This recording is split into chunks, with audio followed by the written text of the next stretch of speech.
नमस्कार मेरे दोस्तों, मैं विजय केतकी आज एक और अनोखी कहानी लेकर आई हूँ जिसका नाम है बहू या नौकरानी।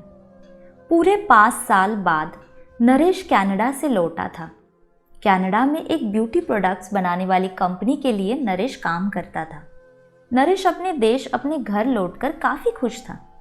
एयरपोर्ट पर उतरते ही नरेश की नज़रें अपने परिवार वालों को खोजने लगी। जल्दी उसे अपने माँ बाप, भाई भाभी, बड़ी बहन और खुद की 3 साल की बच्ची भी एयरपोर्ट पर खड़े नजर आई, लेकिन उसकी नज़रें कल्पना को खोज रही थी। वो सोचने लगा, ये कल्पना मुझे मिलने आई क्यों नहीं, और ऊपर से उसने हमारी छोटी सी बच्ची को भी यहाँ भेज दिया। नरेश एयरपोर्ट पर सबसे हंसी खुशी मिला। फिर उसने कल्पना के बारे में पूछा तो उसकी दीदी बोल पड़ी, भाई वो घर पर ही है, तुम्हारे लिए खाना तैयार कर रही है। वह तो आज ही तुम्हारे आने की खुशी में काम करने लगी है, वरना वो कोई काम करती कहाँ है। नरेश ने अपनी बेटी को प्यार से उठा लिया, लेकिन उसकी बेटी उसे देखकर रोने लगी। लाओ मुझे दो बच्ची को, वह तुम्हें काफ़ी दिनों बाद देख रही है ना, इसलिए पहचान नहीं पा रही होगी, कहते हुए दीदी ने बच्ची को अपने पास ले लिया। सभी टैक्सी में बैठकर अपने घर की तरफ रवाना हुए। नरेश अपने परिवार से मिलकर खुश था, लेकिन ये बात कि कल्पना से एयरपोर्ट पर मिलने नहीं आई उसे काफ़ी परेशान कर रही थी। वो सोचने लगा, क्या खाना बनाना इतना ज़्यादा ज़रूरी था, उससे मिलने से भी ज़्यादा, और वो भी तब जब मैं 5 साल बाद वापस आया हूँ। इन्हीं ख्यालों में घर तक का आधा रास्ता बीत गया। अब उसकी बच्ची उसे देखकर रो नहीं रही थी, इसलिए नरेश उसके साथ खेलने लगा। बाकी का आधा रास्ता भी खत्म हुआ और सब घर पर पहुंच गए। गाड़ी की आवाज़ सुन कल्पना बालकनी में आकर खड़ी हो गई और नरेश की तरफ देखने लगी। नरेश भी जैसे ही गाड़ी से उतरा, उसने पहले दरवाजे की तरफ और बाद में बालकनी की तरफ नजरें घुमाई, जैसे वह सुबह को ही देखना चाहता हो।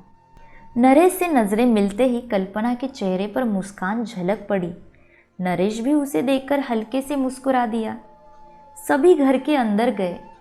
कल्पना सबके लिए पानी लेकर आई और सभी को पानी देने के बाद फिर से किचन में चली गई।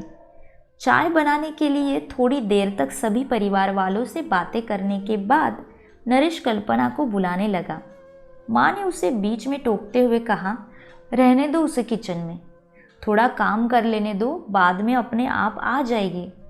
तुम बैठो यहाँ मेरे पास, वैसे भी कहाँ ज़्यादा काम करती है वह।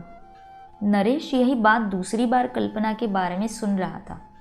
अब उसने सोचा कि मेरे परिवार वाले मुझसे झूठ थोड़ी बोलेंगे, हर दिन नहीं होता होगा उसको इतना काम, आज थोड़ा सा है, करने देते हैं, मैं बाद में उससे बात कर लूँगा। नरेश अपने परिवार वालों से बातचीत में मगन हो गया। एक के बाद एक रिश्तेदार और पड़ोसी नरेश को मिलने आते रहे और कल्पना को किचन से बाहर निकलने का समय ही नहीं मिला। सभी के लिए चाय बनाना, नाश्ता बनाना, यही करते करते शाम हो गई। शाम होते ही अकेली कल्पना इस बड़े से परिवार का खाना बनाने में जुट गई। 2 घंटे बाद सभी परिवार वाले खाना खाने के लिए डाइनिंग टेबल पर बैठे थे, सिवा कल्पना के। नरेश चाहता था कि कल्पना भी उसके साथ बैठकर खाना खाए, लेकिन फिर माँ ने कहा, अगर वह भी खाना खाने बैठ जाएगी तो सबको परेश होगा कौन।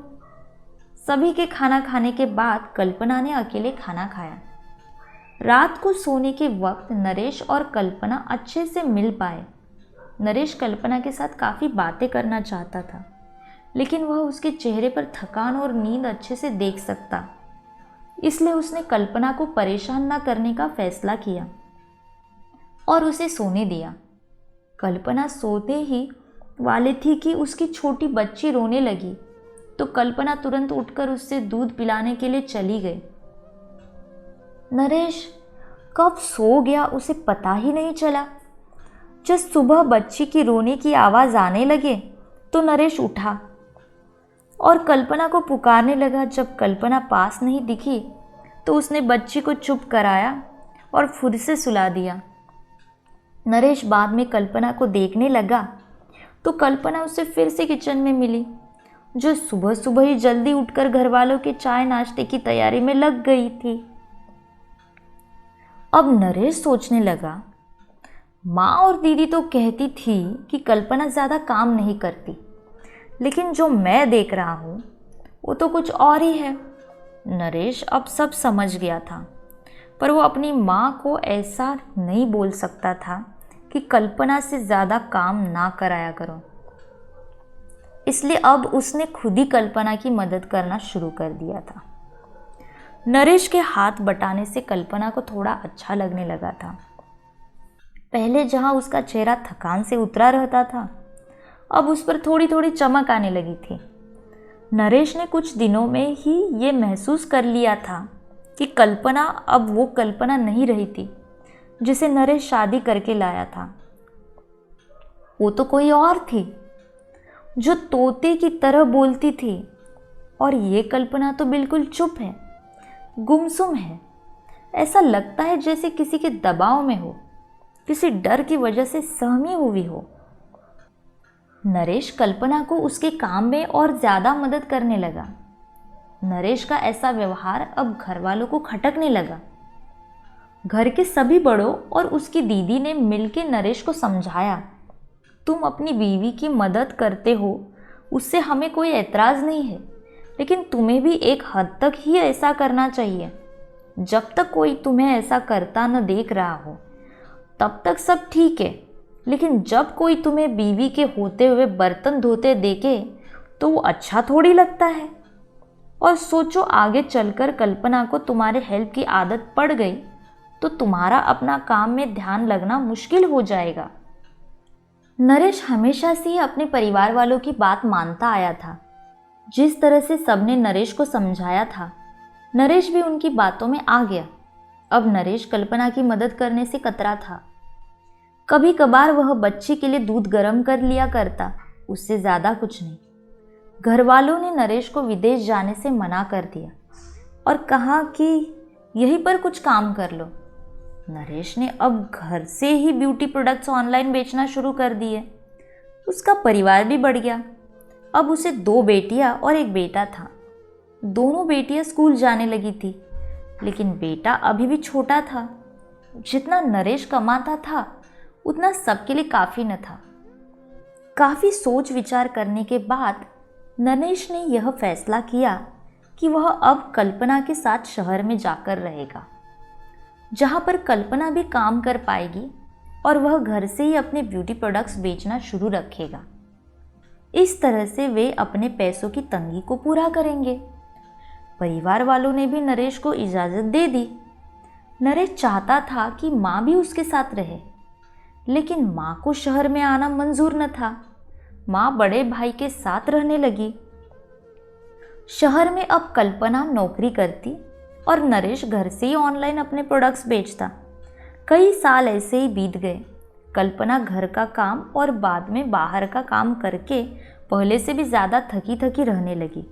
परिवार वालों की नरेश के दिमाग में डाली बातें अभी भी उस पर असर करती थी।